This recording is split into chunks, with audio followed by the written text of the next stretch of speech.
ఆంధ్రప్రదేశ్లో నూతన ఆర్థిక వ్యవస్థకు బాటలు వేస్తుంది కూటమి ప్రభుత్వం. రాష్ట్రంలో పారిశ్రామిక అభివృద్ధి లక్ష్యంగా పెట్టుబడుల యజ్ఞం ప్రారంభించారు ఆంధ్రప్రదేశ్ ముఖ్యమంత్రి వర్యులు నారా చంద్రబాబు నాయుడు గారు. విశాఖపట్నం, అమరావతి, తిరుపతి నగరాలను మెగా సిటీలుగా డెవలప్ చేస్తూ ఉన్నారు.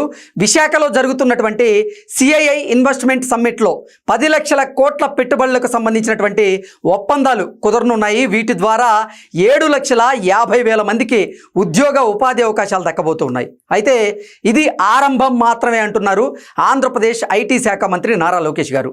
రానున్న రోజుల్లో ఇంతకు 10 పెట్టుబడులు సమీకరించాలనేది తన టార్గెట్ అంటూ ఆయన ప్రకటించారు. ఆంధ్రప్రదేశ్కి $1 ట్రిలియన్ పెట్టుబడులు తీసుకొచ్చిన తరువాతే తాను ప్రశాంతంగా నిద్రపోగలను అంటూ ఆంధ్రప్రదేశ్ ఐటీ శాఖ మంత్రి నారా లోకేష్ గారు తెలియజేస్తున్నారు. $1 ట్రిలియన్ అంటే 1000 బిలియన్ డాలర్లు.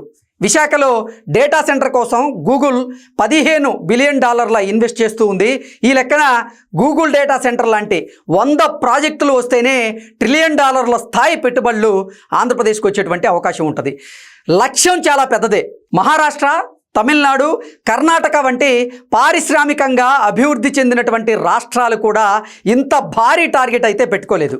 అప్పుల ఊబిలో కూరుకుపోయినటువంటి ఆంధ్రప్రదేశ్ ఆర్థిక వ్యవస్థను అభివృద్ధి చెందినటువంటి రాష్ట్రంగా మార్చాలంటే $1 ట్రిలియన్ లెవెల్ పెట్టుబడుల సాధనే ఏకైక మార్గం అంటున్నారు ఆంధ్రప్రదేశ్ ఐటీ శాఖ మంత్రి నారా లోకేష్ గారు.